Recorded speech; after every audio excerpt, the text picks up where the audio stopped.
Dans Catan, partez explorer les terres riches en ressources de l'île de Catan. Développez le commerce et étendez votre territoire plus vite que vos adversaires. Le jeu est constitué d'une règle du jeu, de pièces de mer pour former le cadre de l'île, de tuiles terrain de 5 types différents et d'une tuile désert, de pions numérotés, de cartes ressources correspondant au terrain, de cartes développement, de 2 compartiments pour ranger les cartes, de 2 fiches spéciales, d'un pion voleur, de 2 dés et du matériel des joueurs composé de figurines à leur couleur et de fiches de construction. Vous trouverez aussi dans la boîte un glossaire pour répondre à toutes questions liées au jeu pendant la partie. Dans Catan, vos constructions vous rapportent des points. Le premier joueur à atteindre 10 points de victoire remporte la partie. Pour vos premières parties, nous vous recommandons d'utiliser la mise en place pour débutants proposée sur la première page des règles. Attention à bien respecter la mise en place des pièces de mer, des tuiles et des jetons numérotés, comme indiqué sur l'illustration. Chaque joueur choisit une couleur et récupère les figurines correspondantes et une fiche de construction. Chacun va ensuite placer 2 routes et 2 colonies, comme indiqué sur l'illustration du livret de règles. Les villes et les colonies sont toujours placées à l'intersection des tuiles. Les routes doivent être placées le long des tuiles, sur les côtés. Placez ensuite le pion voleur sur la tuile désert au centre du plateau. Triez ensuite les cartes ressources par type et rangez les faces visibles dans les compartiments. Mélangez ensuite les cartes développement et placez-les dans le compartiment restant. Les 2 dés, la fiche armée la plus puissante et la fiche route la plus longue sont placés au bord du plateau. Enfin, chaque joueur reçoit une ressource pour chaque terrain qui touche sa colonie marquée d'une étoile sur l'illustration des règles. Chaque terrain produit une ressource associée. Les prés produisent de la laine. Les champs produisent du blé. Les forêts produisent du bois. Les montagnes produisent de la pierre. Et les collines produisent de l'argile. Le désert, quant à lui, ne produit rien. Le joueur le plus âgé commence la partie. Un tour se déroule en 3 phases. Lancer les dés pour produire des ressources, commercer et construire. Au début de son tour, le joueur lance les 2 dés. C'est la seule action obligatoire du tour. La somme des 2 dés indique quels terrains vont produire pour ce tour. Les chiffres en rouge indiquent les terrains qui ont le plus de chances de produire. Chaque bâtiment à l'intersection d'une de ces tuiles rapporte des ressources associées à son propriétaire. Une carte pour une colonie, 2 cartes pour une ville. Dans ce cas, ma colonie au bord du pré me rapporte une laine. Il est donc possible de ne récupérer aucune ressource pendant son tour. A l'inverse, on peut en récupérer pendant le tour des autres joueurs. Il n'y a pas de limite au nombre de cartes qu'un joueur peut avoir en main. Attention, si en lançant les dés, un joueur obtient un résultat de 7, il n'y a pas de production pour ce tour. À la place, suivez les étapes suivantes. Tous les joueurs ayant plus de 7 cartes en main doivent en défausser la moitié, arrondie à l'inférieur. Par exemple ici, j'ai 9 cartes, je vais donc devoir m'en séparer de 4. Le joueur dont c'est le tour déplace le pion voleur sur la tuile de son choix. À partir de maintenant, et tant que le pion voleur sera présent sur la tuile, elle ne produira plus de ressources. Le joueur actif va de plus voler une carte à un de ses adversaires présent à une intersection de la tuile où les voleurs viennent d'être déplacés. Dans le cas présent, le joueur orange est présent sur une intersection. Je vais donc lui voler une carte face cachée et l'ajouter à ma main. Ensuite seulement, le joueur pourra continuer son tour normalement, à savoir commercer et construire. Une fois la récolte terminée, le joueur va pouvoir échanger des ressources avec ses adversaires, mais aussi avec la banque.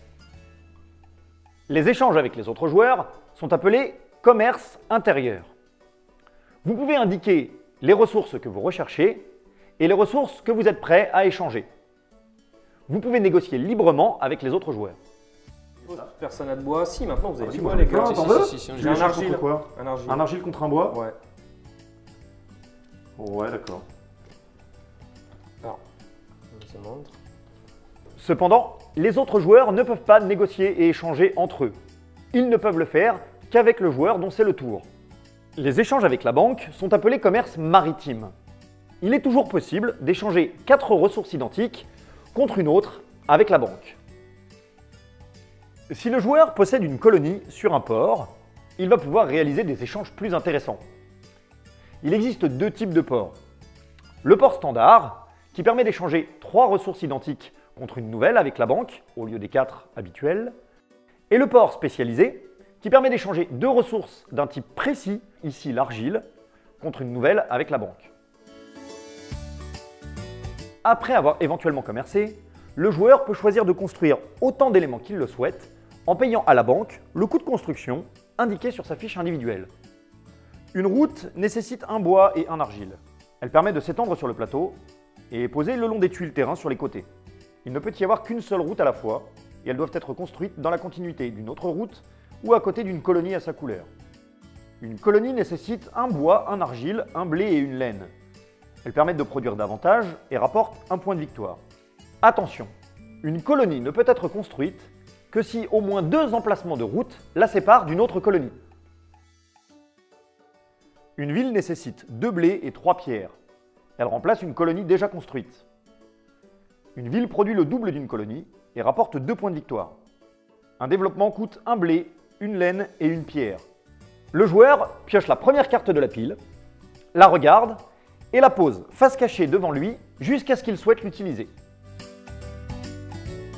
Il existe 3 types de cartes développement.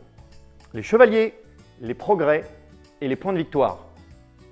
À l'exception du tour où on les achète, on peut jouer une carte développement n'importe quand pendant son tour, même avant le lancer de dés. La carte chevalier permet de déplacer le voleur sur une tuile de son choix et de voler immédiatement une ressource à l'un des adversaires présents à une intersection de cette tuile. Une fois jouée, la carte chevalier est conservée face visible devant soi. Les cartes progrès vous apportent immédiatement des avantages dans le jeu. Ça peut être des ressources supplémentaires ou des routes gratuites. Les cartes points de victoire vous rapportent chacune un point. Elles comptent dans les 10 points de victoire pour gagner. Veillez donc à les conserver face cachée, vous pourriez l'emporter à la surprise générale. Dès qu'un joueur pose sa 3e carte chevalier, il récupère immédiatement la fiche armée la plus puissante. Elle lui rapporte 2 points de victoire. Attention, ce bonus n'est pas définitivement acquis. Dès qu'un joueur propose une armée plus puissante, c'est-à-dire composée de plus de cartes chevaliers, il récupère immédiatement la fiche et vous fait perdre ces 2 points de victoire.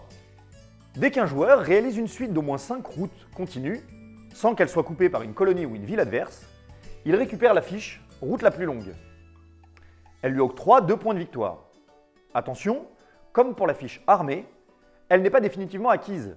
Si un autre joueur construit une suite de routes plus longue, il récupère la fiche et fait perdre 2 points à son ancien propriétaire. La partie prend fin immédiatement dès qu'un joueur totalise ou dépasse 10 points de victoire. Les éléments qui permettent de rapporter des points de victoire sont les villes, les colonies, les fiches spéciales et les cartes points de victoire. Un mouton et un bois, ce qui me permet de construire une colonie. Et j'ai maintenant 1, 2, 3, 4, 5, 6, 7, 8, 9 8, 9 et 10. Bravo! Bravo! Comme tous les éléments sont visibles autour du plateau, à l'exception bien sûr des cartes points de victoire, il est toujours possible de savoir où en sont vos adversaires. Dans cette variante, nous allons d'abord construire un plateau aléatoire. On commence par faire le cadre de l'île avec les pièces de mer. Vous avez constaté que les pièces de mer ont un côté sans les ports, un côté avec les ports. Il est recommandé d'utiliser le côté avec les ports. Une fois le cadre construit, mélangez les tuiles terrain et disposez-les au hasard à l'intérieur du cadre pour former le plateau. Nous allons maintenant placer les jetons numérotés. Pour cela, on commence par placer tous les jetons face lettres visibles. On va ensuite choisir un des coins de l'île, par exemple celui-ci, puis placer les jetons dans l'ordre alphabétique, les uns à la suite des autres, des bords vers le centre. Veillez quand vous faites cela à toujours aller dans le sens inverse des aiguilles d'une montre. Vous noterez que la tuile désert n'a pas de jeton. Lors de la mise en place, on sautera cette tuile. Vous pouvez maintenant retourner les jetons sur leur face numérotée. Les joueurs vont maintenant placer leurs 2 colonies de départ où ils le souhaitent sur le plateau. On commence par désigner un premier joueur au hasard. Il va ensuite placer une de ses colonies à une intersection de son choix. Et il y connecte une route dans la direction qu'il souhaite. C'est ensuite au joueur à sa gauche de placer une de ses colonies à une intersection ainsi qu'une route. On veillera à respecter l'écart de 2 espaces de route entre 2 colonies. C'est ensuite au joueur à sa gauche et ainsi de suite. Le deuxième tour de pause se fera dans le sens inverse du dernier joueur au premier joueur. Faites attention à où vous placez vos 2 colonies de départ. En effet, vous allez devoir vous étendre. Donc veillez à ne pas vous bloquer dès le début de la partie. Enfin, chaque joueur reçoit les ressources des terrains connectés à la seconde colonie qu'il a posée. J'ai 2 argiles et un mouton. Alors, une laine. Oh, tu es très argile. Très bonne vanne. Non. Du talon seulement. Vous savez maintenant jouer à Catan dans toutes les configurations.